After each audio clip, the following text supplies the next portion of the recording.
We're back.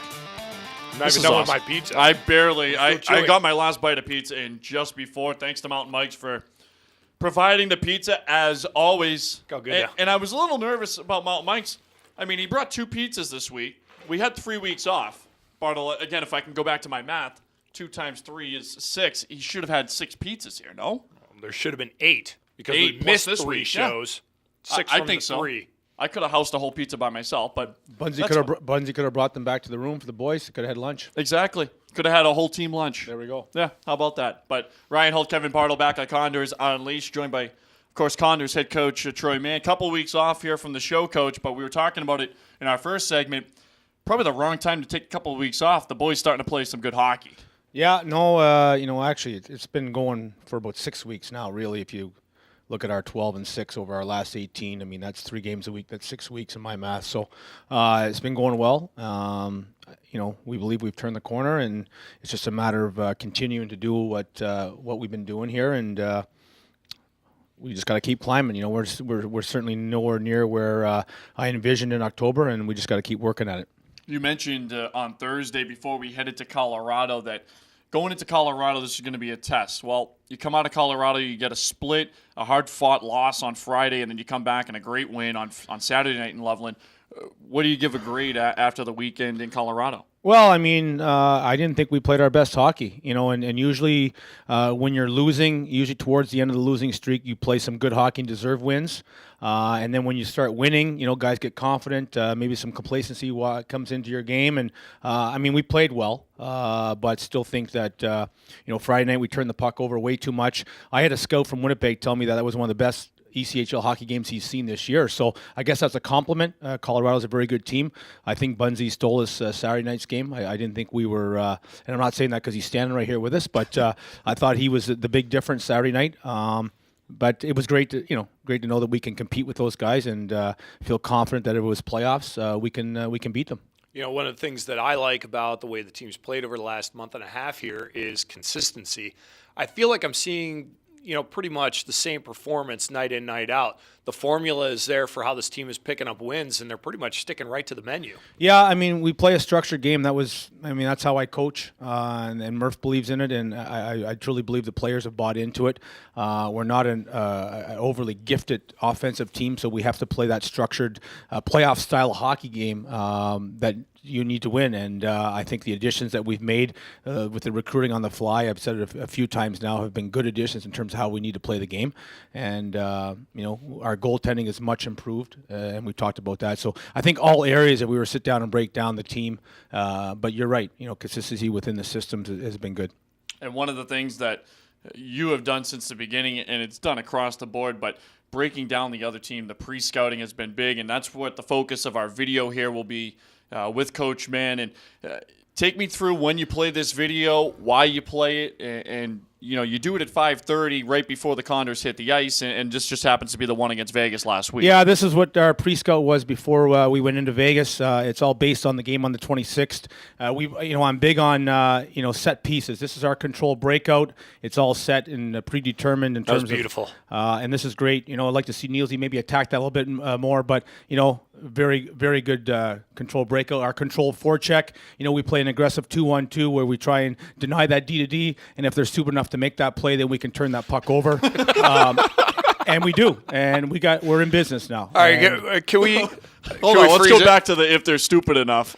You could see exactly what's going on. Am I wrong? I'm watching this guy. At no point does he even give this guy the option of coming out in this direction. He stays on this side of the crease and everything, and they just swallow it. Yeah, the job of the F1 there, if he pauses that there, is to come off that post and deny them come out this side and try and force the D-to-D. And if they're he did. And if they want to do it, go ahead. But it's an automatic attack 2-1-2.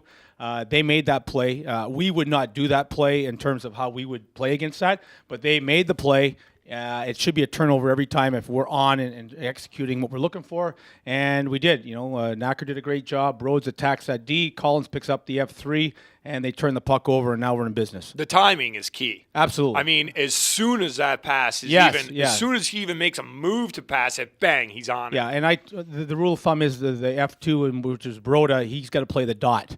And anything above the dot, you're going to be late, and he wasn't late. So, breakouts, again, this is our breakout against their forecheck. They come aggressive 2-1-2. We want to keep moving the puck. Great job here on a bypass by Marciano, uses his backhand, and now, we're up ice. This is a set play in terms of faceoffs, how we want to play on the faceoffs. Again, we want to go D to D this night. Paj makes a great play on his backhand. We're out. We got low center support, and we're off to the races. Now, if we can pause it. Now, I'm sitting here, and I'm thinking, well, that's a lot of information, right? It's 5:30. The game's at 7 o'clock. Are you cautious of how much you're throwing at the guys right before a game, or is it, here's the game plan for tonight, and you're just going to have to be a good hockey player and know it? Well, I mean, it's a little bit of both. I mean, we practice, over the course of the preparation before the game on the where we play. We go over these things, and it's not a ton of ways to break out of your zone. I mean, either you go weak side or you go strong side. Yeah. So, depending on what the opposition does, Las Vegas primarily goes passive. I would call it passive. They only push one guy off the face-off there. That allows us to go to the weak side, and the players know that, and it's I guess for us, it's just something simple, I think. But it gives them a visual of what Vegas is doing. You see, they only push one guy, so this is easy breakout for us. Great slash by Knacker there underneath center support, and we execute it. So now we go to the special teams with the PK. Special teams is huge. If we were, if there was one thing we would 100% do every time, it would be the PK and the power play. And this is our 1-3 where we stack the line. Real good job by Little as the F1. And now you want to force the dump. And I don't mind the goalies playing that. That's got to get out. So LB, doesn't get it cleared there. But the goalies have got the green light to come out and stop that. And if they can make the play, I want it 200 feet. I think Bunzy had one in Colorado. He clears it 200 feet. I mean, that's 30 seconds off your PK there, right? So it makes them think twice about dumping it in the next time as well. Yeah, and both our goalies play the puck very well. So on a PK forecheck, if we can force that dump and they can come out and play that rim, then they're the defenseman now. They want to make sure that puck gets out. PKD zone here, Las Vegas plays primarily a 3 high where they're just trying to get pucks to the net. So you can see here they get into their formation, and we're not chasing. There it was okay to go there, but for the most part, we don't want to chase in a 3 high. We want to kind of tops of the circles is our key there. Here's another one, a little bit more of what we're looking for here.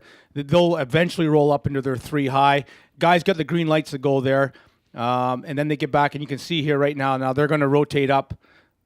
They come up. If you're seeing eyes, you're usually not attacking there. That's a great job by Litz there. We're fronting there. Great job by here. Now he 2-on-1's that. That's a perimeter shot. We'll take that on the PK all night long. There'll be another perimeter shot coming up here. Pause it right there. If he does, the goalies know basically on our PK rotation, we will give that shot from outside the dots every time. They know it's coming, and you can see I think this is LB this night here. He's square the shooter. Unless there's some kind of deflection or a bad luck play, that should be a save every time. Yeah. We're trying to keep those shots to the perimeter. Perfect box, too. Everyone's in great position. Yeah, so we got the push down here. Litz is in the slot area here. I mean, there's a little bit of a screen there, but that's a bad angle shot, and we'll take that every time here. And I believe LB makes that save. So those are great shots for our goalie's save percentage. And then and then we get it clear. And now it's gone. Now they're chasing back for the puck. Power play breakout here against Vegas. I mean, we have 2 units. This is the Tremblay unit. We always want to slash to the middle here. This is before Berge gets called up. Nice little play there. Pause it right there. Now, I didn't like this play. Troms knows I didn't like this play. He's got Collins here wide open. This is the play. We hit Berge to Tremblay. Tremblay 1 touches to the Collins. And in this case here, I mean, not great defense by Vegas. If Tremblay makes that play, Collins heads to the net. But in saying that, if the PK stacks it up, the play is still there. Collins can drive the net. He can pull up and try and get entry. And that's what you want to do. You don't want to dump it on the power play breakout. So I think this unit here has done a very good job on the power play breakout over the last 6 weeks. Tremblay tries a dangle there. Doesn't make a coach happy there. Things not to do right there. That's right. That's not something we want to do. Power play ozone here, and I believe we got a clip from each unit, 2 units. Broda's unit is a 1-3-1.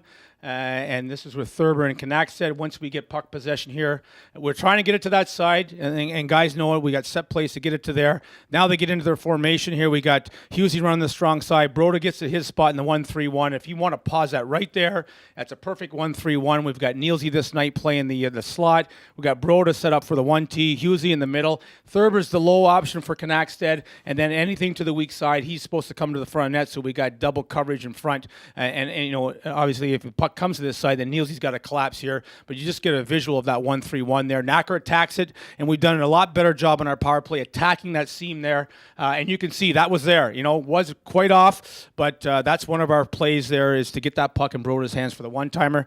And we've got 5 set plays on each unit. Here's the other unit's a goal. It's more of an overload with an activation weak side here. Berge does a great job of dragging the middle. Pause it right there. Now you can see. Now we're in business. Berge drags that guy to the middle of the ice. Now he's got back to the half wall guy here. I don't like that type of PK, but that's just me because it opens up this area. Now you've got one of your best players, lots of time to make plays here. We get a little bit of lucky. Tromley shoots it. He hits a guy, but we've got, you know, guys crash the net, and we get a goal. Now, hold on. If we can stop right where we are. When the Condors were on the PK, you said we'll take that shot from outside of the dots at any time when we were on the PK. Why is that a better play when you're on the power play to do the same thing? If he could just rewind that just a hair, the difference is I want the shot coming from the weak side. This is the strong side of the power play. So usually the strong side of the power play, the guy that's running the half wall, if he's not your best player, he's one of your 3 top players on your team. We want that guy to make plays under pressure. We don't want him to get time. Now, if it goes to Cunningham, I will take that. If it goes to Cunningham, we'll take that shot. We'll take our chance on that perimeter shot. But now Berge does a great job. They eye up or they follow, which is not our PK. I do not like the eye up formation in the PK. Berge does a great job. Now pause right there. Now look at this. This is one of your best players running the half wall, and he's got time to make plays. That's like giving Crosby in Pittsburgh, the half wall guy. I mean, he could have got down on his knees and got back up before that PK guy comes back at him. Right. Now, the formation here isn't great. We should have a guy here.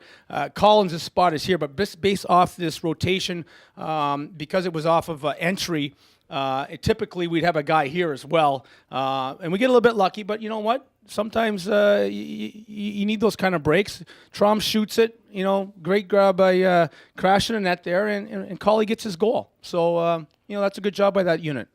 Colin's got a face full of crossbar on that one. Did, it seems like he gets bundled at least 1 or 2. If we can go back, Chris, to that last slate, right there. I'm big on this here. Is we always go over keys of the game. Right to the slate. So against Vegas, I'll analyze how they played their last game, how we played, and then we'll go over 4 keys mostly, sometimes 5, but it's 4 on terms of this is what we need to do to win this hockey game. And if we execute these keys at the end of the night, we're probably going to win the hockey game. So I thought entries. Las Vegas does not play with great gap. I think defense is one of their weaknesses. So entries, hard driving, because they play with such poor gap, I thought our entries were going to be important in Vegas that night. Get back on defense. We went with 5D that night. So the onus was on our forwards. Let's everybody get back. We need all 5 guys back. So we're helping our 5D out on that night. 17 shots against on that New Year's Day. Yeah, and we did a great job. Pucks behind their D. I think one of the strengths of our team when we're on is our forecheck.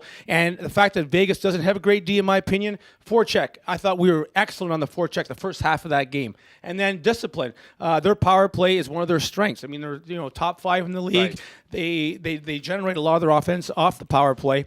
So we wanted to stay disciplined. And again, we dressed 11 forwards that night. And the only way you can rotate or go with a 4-line game is if you stay disciplined. And that way, the Little as a 4th-line left winger and Abney as your 4th-line right winger, we can roll them over 4 lines. You can't do that if you're not staying disciplined. Exactly. Coach. And we did all 4 of those, and we won 2-0. I'm ready to go play Vegas. I'm ready right for a now. game. I'm ready. No, I know play. Exactly how we're going to play against Vegas. Condors will take on Vegas on Saturday. Condors head coach is joining us here for Coach's Corner. Take on Ontario down in Ontario on Friday night. Condors fans, you can make the trip. Should be a good one. Condors, big test for you this Friday against Ontario. Yeah, looking forward to it. Looking forward to it. Well, Coach, we appreciate the time. Thanks for breaking down some video. Thanks, guys. We'll step out, take a quick break. When we come back, Condors netminder Tyler Bunz will join us here at Condors Unleashed, live from the Dignity Health Studios inside the Bakersfield, California. Stay tuned.